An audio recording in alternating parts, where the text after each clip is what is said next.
Unfortunately, it's looking really bad for Lil Baby, and as I'm going to show you, the police have already been looking very closely into his operation, and this is just going to be the cherry on top, unfortunately, for prosecutors that have been coming for 4 p.m. Lil Baby is facing serious legal trouble after an alleged shooting involving NFL player Keion White. The situation escalated so fast that he was forced to address it publicly in an attempt to clear his name. But from the outside looking in, it appears federal authorities may already be moving behind the scenes. This is not a minor incident. The implications stretch far beyond one night. If the allegations hold weight, this could reshape his career permanently. Before we get into Lil Baby's response, that hurt 49ers defensive end Keion White.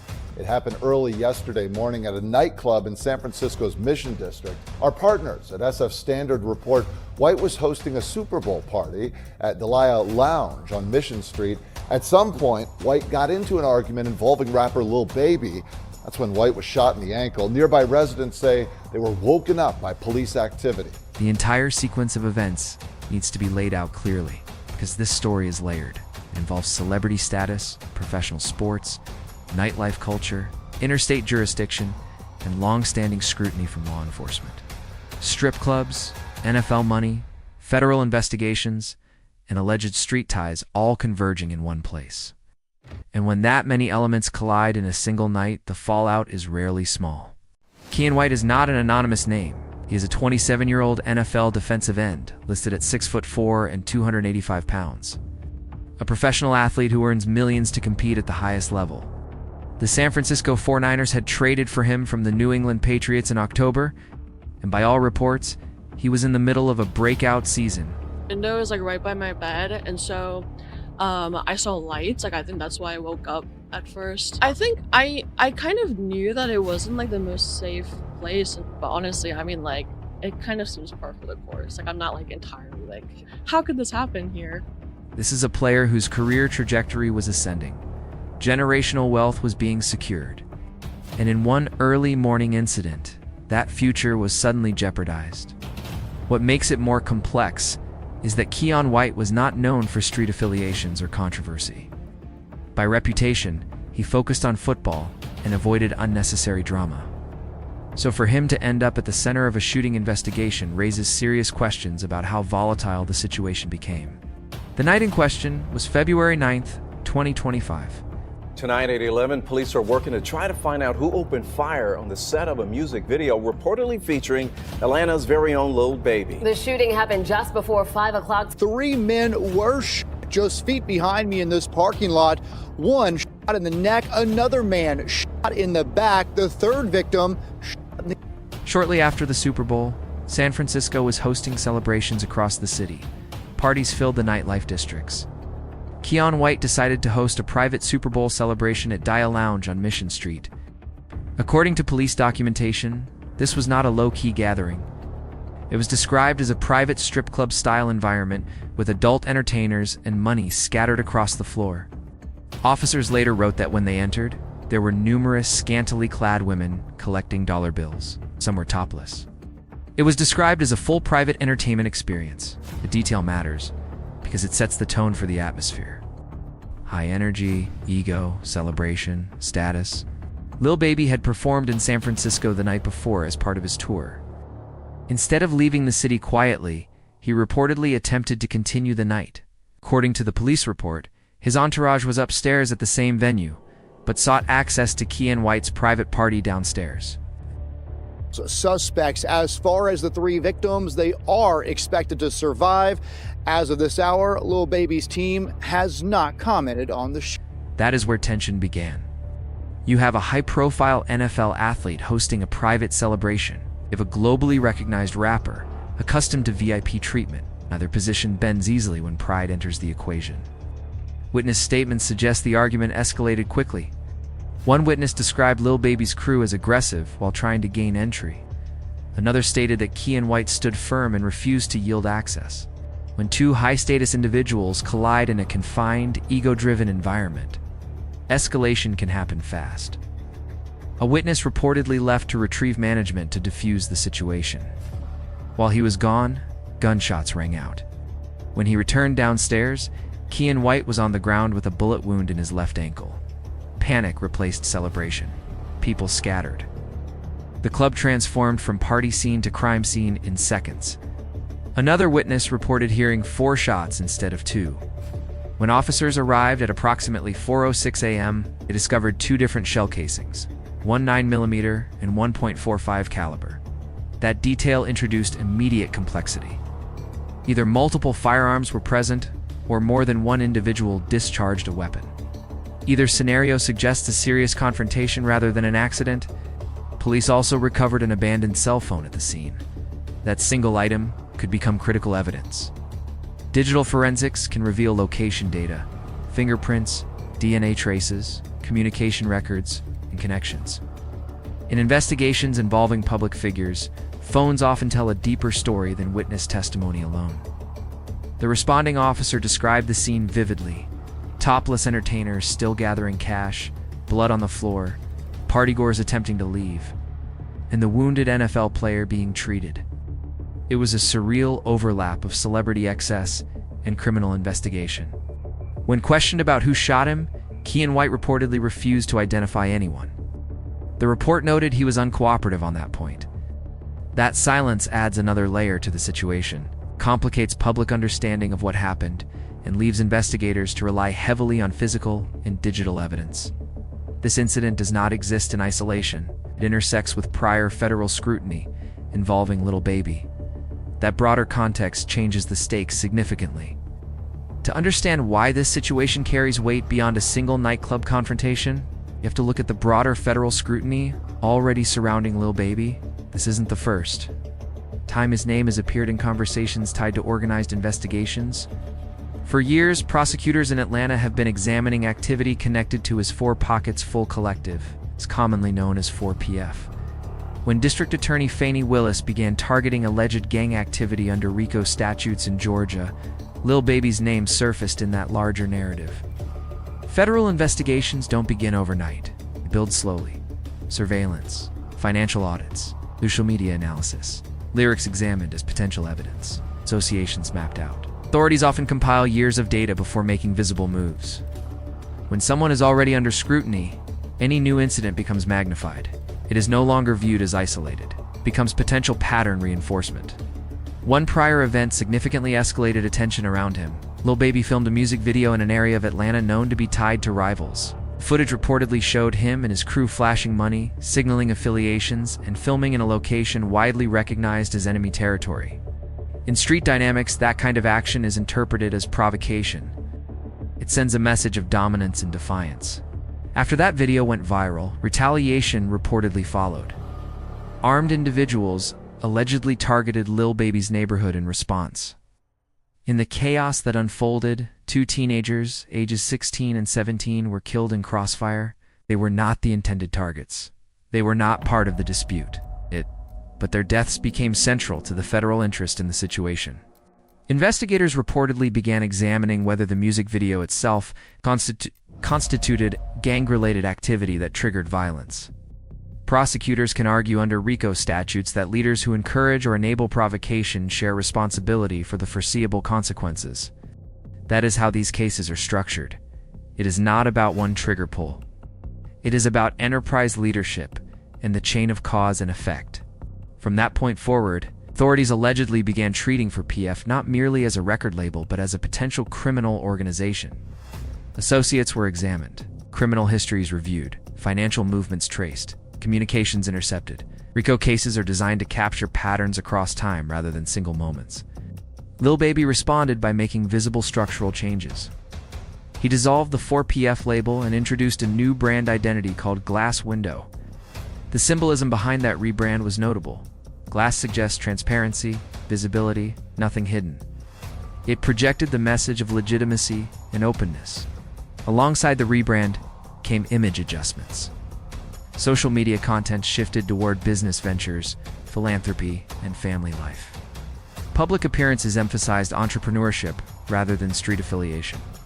He reportedly restructured his circle, distancing himself from individuals seen as liabilities and hiring more formal management teams, attorneys, and financial advisors. Real estate investments, restaurant ventures, diversification into legitimate revenue streams. These are typical moves when someone seeks to demonstrate separation from past allegations. The strategy signals transformation. But when federal attention is already active, optics alone may not neutralize ongoing investigations. That context makes the San Francisco incident more serious. When someone already facing potential RICO exposure is tied to an alleged shooting across state lines involving a professional athlete, prosecutors gain new leverage. It allows them to argue continuity. It allows them to argue interstate activity. It allows them to connect behavior geographically. When the alleged victim is an NFL player, the investigation also expands institutionally. The NFL protects its assets aggressively. Teams protect their investments aggressively. The 49ers traded significant value for Keion White. His health directly affects their roster, revenue, and performance projections. The mayor of San Francisco publicly acknowledged the incident, stating that violence in the city was unacceptable and expressing support for the injured player. When municipal leadership addresses a case directly, it signals priority.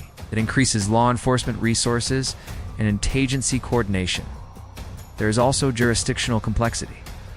Lil Baby is based in Atlanta. The shooting occurred in California.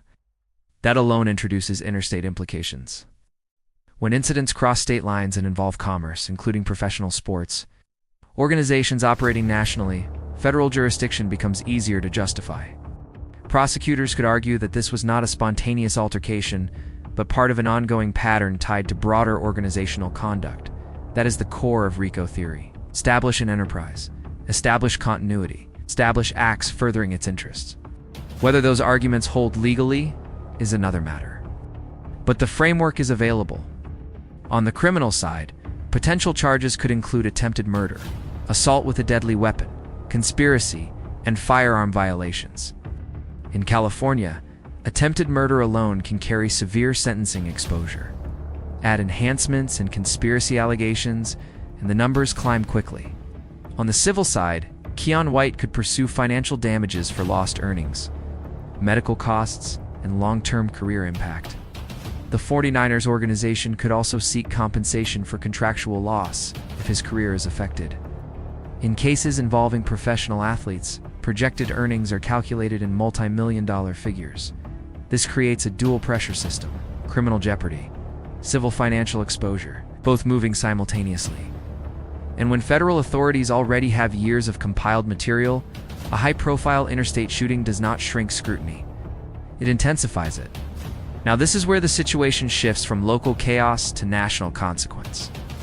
When an NFL player gets shot, the matter does not stay confined to one police department. The National Football League is not just a sports association. It is a multi-billion-dollar enterprise with its own security infrastructure and legal resources. When one of its players is injured in a shooting, that becomes a priority matter. The San Francisco 49ers had recently traded for Keion White. He was viewed as a valuable defensive asset. If his injury impacts performance or long-term mobility, the franchise absorbs financial and competitive damage. Teams do not ignore that. They examine liability. They coordinate with law enforcement. They protect investments aggressively. The involvement of city leadership adds another layer. When the mayor publicly comments on a violent incident involving a professional athlete that signals political pressure, public safety narratives enter the equation. Law enforcement resources increase. Optics alone ensure that the case receives attention beyond a typical nightlife dispute. Then there is the interstate factor. Lil Baby is based in Atlanta. The shooting occurred in California. An alleged criminal activity crosses state lines and involves nationally operating entities. Federal jurisdiction becomes more viable. That opens the door for agencies beyond local police. Prosecutors could argue that this incident demonstrates continuity of alleged violent behavior tied to an organization under investigation. In RICO theory, they do not isolate events, they connect them. They establish patterns. They argue enterprise structure and leadership. If they can frame the San Francisco shooting as an extension of an already scrutinized network, it strengthens their position. On the criminal side, the exposure is serious. Attempted murder in California carries significant sentencing potential. Add firearm enhancements. Add conspiracy allegations. Add interstate considerations. The sentencing range grows quickly, but criminal court is only half the risk. Civil litigation could become financially devastating. Keion White's earning projections are not hypothetical. NFL contracts are publicly documented. If his ankle injury affects his career trajectory, lost earnings calculations could reach tens of millions of dollars. Pain and suffering, rehabilitation costs, endorsement impact. All of that can be monetized in a civil claim. The 49ers organization could also pursue damages if they believe their trade investment was compromised. In professional sports, performance value is measurable, makes civil suits tangible and aggressive. This creates a dual front for Lil Baby: criminal prosecution threatening freedom, civil litigation threatening financial collapse. Now consider the strategic dilemma. If he speaks publicly, anything said can be scrutinized in court. If he denies involvement and later evidence contradicts that denial, credibility collapses. If he admits presence but claims self-defense, that still acknowledges participation in a violent act. Silence protects legally, but damages reputation publicly. Legal counsel and public relations strategy rarely align perfectly. Lawyers prioritize minimizing exposure. PR teams prioritize controlling narrative. When both pressures collide during an active investigation, public figures often find themselves paralyzed between silence and statement. Meanwhile, the music industry reacts pragmatically. Labels do not embrace liability. Streaming platforms evaluate risk. Promoters assess insurance concerns. Corporate partners avoid controversy tied to violence involving professional athletes. The entertainment industry protects brand safety above all else. And the NFL's institutional power should not be underestimated. The league has long-standing media relationships, commercial partnerships, and influence across broadcasting platforms. If institutional pressure emerges quietly behind the scenes, access can shift rapidly. This is how careers erode, not always through a verdict first, sometimes through distance. Canceled bookings, delayed releases, quiet removal from major campaigns. Beyond the legal and corporate dimensions, there is another factor that complicates this further: regional politics. San Francisco and the broader Bay Area operate under different dynamics than Atlanta. Local identity carries weight. Outsiders stepping into high-status environments and becoming involved in violence can create friction. Beyond the immediate parties, regional pride influences perception. When a visiting artist is connected to the shooting of a locally valued NFL player, community sentiment can shift quickly. That shift influences juries. It influences public opinion. It influences prosecutorial appetite. All of this transforms one nightclub altercation into a multi-layered legal and cultural problem. But there's another layer to this that makes it even more volatile: the ongoing federal attention, already tied to Lil Baby's past. This isn't happening in a vacuum. For years, prosecutors in Atlanta have examined activity connected to his Four Pockets Full Collective, known as 4PF. When District Attorney Fani Willis began targeting alleged gang activity under Georgia's RICO statutes, his name surfaced in broader conversations around organized investigations. Federal cases are rarely impulsive. They're methodical. Surveillance, financial tracing, social media monitoring, associate mapping, lyrics reviewed as contextual evidence. These cases build slowly before they move publicly. One prior event intensified scrutiny significantly. Lil Baby filmed a music video in a rival neighborhood in Atlanta, an area widely known for active tension. The footage reportedly showed him and his crew displaying money, signaling affiliations, and filming openly in territory considered hostile. In street dynamics, that is not neutral behavior. It sends a message. After the video circulated, retaliation allegedly followed. Armed individuals reportedly targeted his neighborhood. In the aftermath, 2 teenagers, 16 and 17 years old, were killed in crossfire. They were not part of the dispute. They were not intended targets. But their deaths became central to federal interest in the case. Investigators reportedly began exploring whether that music video constituted gang-related activity that foreseeably triggered violence. Under RICO theory, leadership can be held responsible for actions that further enterprise interests, even indirectly. That's how enterprise cases are structured. It's not about one isolated act. It's about demonstrating a pattern tied to organizational conduct. From that point forward, 4PF reportedly stopped being viewed solely as a label. Authorities examined it through a criminal enterprise lens. Associates were analyzed. Financial records were traced. Communications scrutinized. informants potentially utilized, wiretaps potentially deployed. In response, Lil Baby made structural changes. He dissolved for PF as a label and introduced a new brand identity called Glass Window. The symbolism was intentional: transparency, visibility, nothing hidden, a message of legitimacy. His public image shifted as well. Business ventures, real estate investments, family posts, philanthropy. The optics moved away from street imagery toward corporate stability. He reportedly restructured his circle, distancing from individuals perceived as liabilities and bringing in more formal management teams, attorneys, and financial advisors. Those are textbook repositioning moves. But optics do not erase compiled evidence if investigations are already active. That's why the San Francisco shooting matters so much. When someone under potential RICO scrutiny becomes connected to a high-profile interstate shooting, prosecutors gain narrative reinforcement. They can argue pattern, they can argue continuity, they can argue enterprise mobility across states.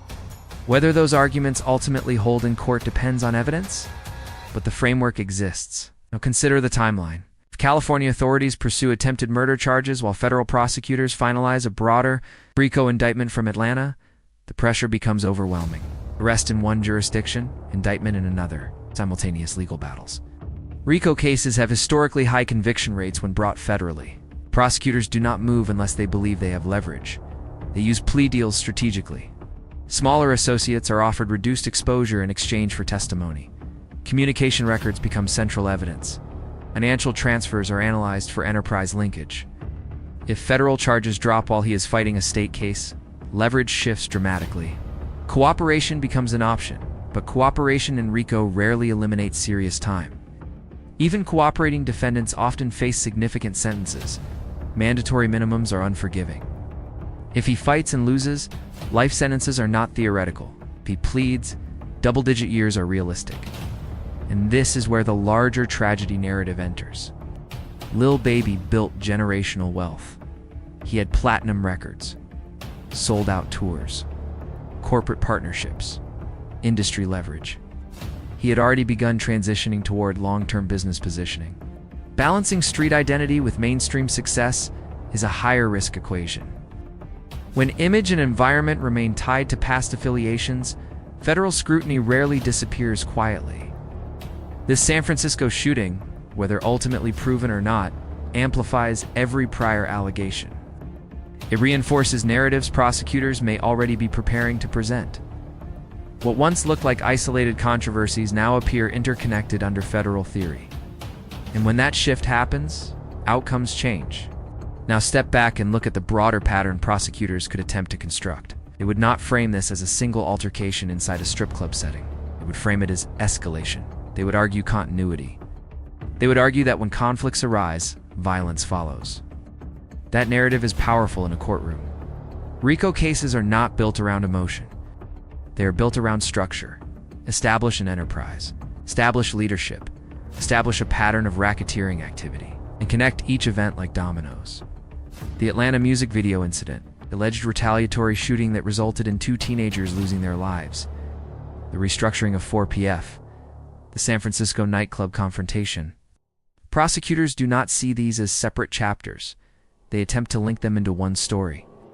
And if they succeed in presenting that story as coherent, the sentencing exposure multiplies quickly. Federal indictments often arrive quietly and land hard. They don't leak everything in advance. When they move, it's because surveillance has already been compiled, communications archived, financial records analyzed, wiretaps, cooperating witnesses, social media metadata, all of it layered together. By the time charges are filed, prosecutors typically believe they already have leverage. If a federal RICO indictment were to follow this California shooting investigation, the timing would be strategic. Arrest on state charges first. Then federal indictment while legal resources are already stretched. That is how pressure builds. Pressure forces decisions. Smaller associates could be offered plea agreements in exchange for testimony. Communications from months or even years prior could resurface. Financial transfers once viewed as routine business expenses could be reframed as enterprise funding. Lyrics, while protected as artistic expression in many contexts, could be introduced as contextual background to show intent or affiliation. Whether those arguments ultimately stand depends on evidence and judicial rulings, but the risk alone reshapes a career. If Lil Baby fights both state and federal charges simultaneously, the legal costs alone could become staggering. Criminal defense in one major case is expensive. 2 parallel battles multiply that cost. Civil litigation from the alleged victim would add another financial front. Now consider the psychological dimension. For years, he has attempted to rebrand. Dissolving for PF, introducing glass window, emphasizing transparency, investing in legitimate ventures, hiring corporate advisors, all signals pointing toward transition. But federal prosecutors will argue that rebranding does not erase prior conduct. They will argue that leadership remains leadership, regardless of label name changes. They will attempt to demonstrate continuity beneath surface adjustments. That's the strategic battleground. If he chooses to cooperate, the consequences are still severe. RICO cooperation does not grant immunity. It may reduce exposure, but mandatory minimums often remain. If he chooses to fight and loses, sentencing could stretch into decades. And this is where the narrative shifts from speculation to reality. Careers do not survive decades of incarceration. Momentum disappears. Cultural relevance fades. The industry adapts quickly. Younger artists fill the space. The market rarely waits.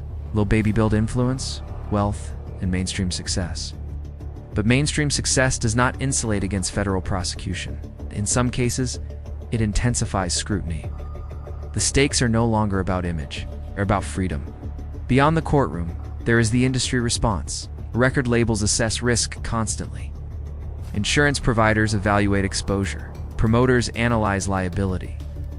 When an artist becomes associated with a shooting involving a professional athlete, risk calculations shift immediately. Tour venues rely on security assurances.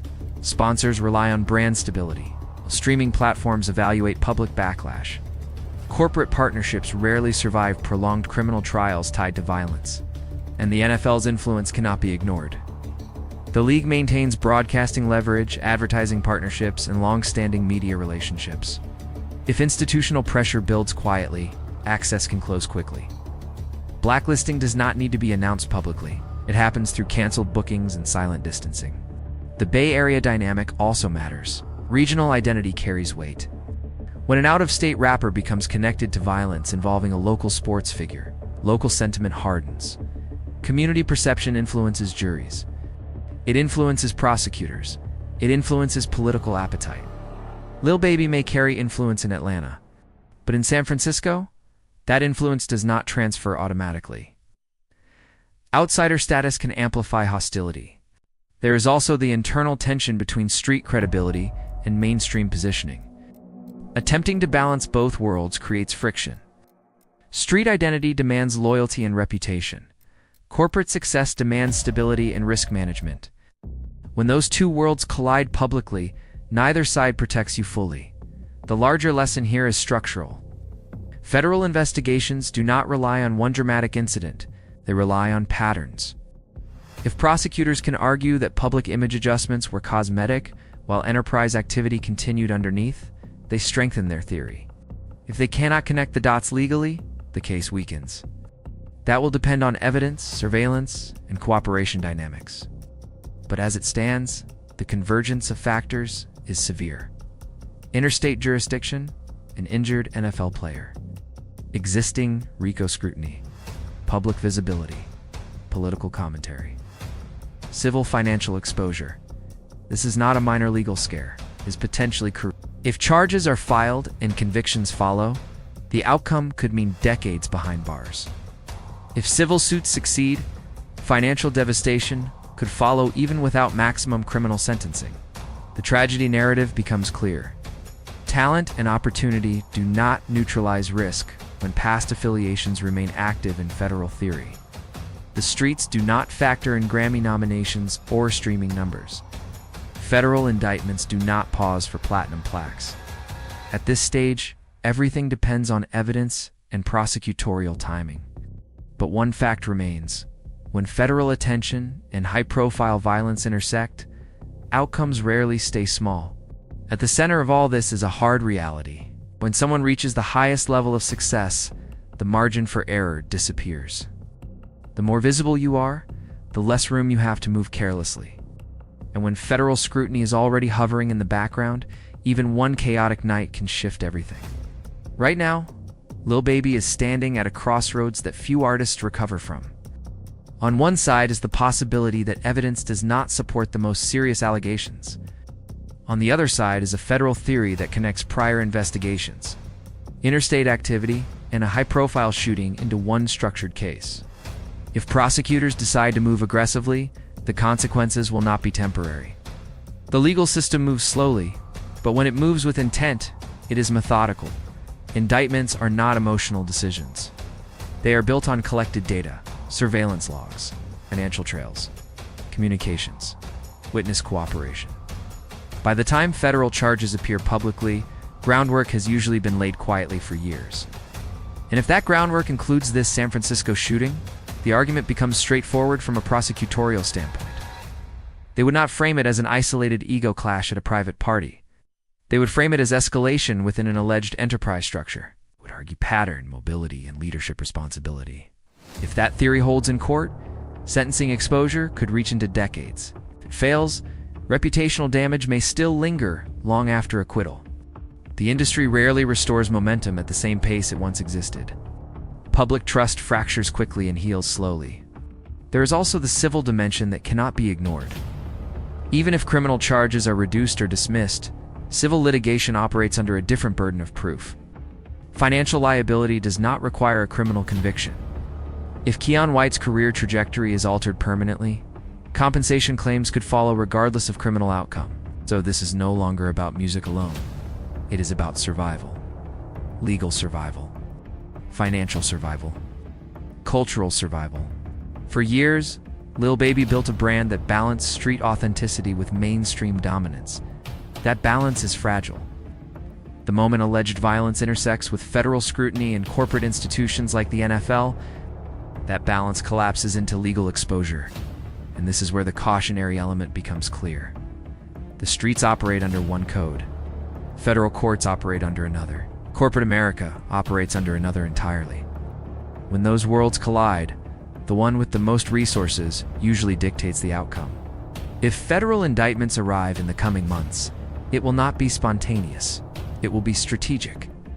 If they do not arrive, it will mean evidence did not support the broader theory. Either way, the next phase will define the trajectory of his life more than any album ever could. What began as a heated confrontation at a private Super Bowl after-party now carries the weight of potential federal escalation. One night, multiple jurisdictions, a professional athlete injured, a rapper already under scrutiny. That combination is not minor. At this stage, everything depends on what investigators can prove. But one thing is certain: success reaches its peak and legal exposure expands at the same time. Outcomes rarely stay small. And if this turns into a full federal prosecution, we may be witnessing the beginning of one of the most significant legal downfalls in modern hip-hop history.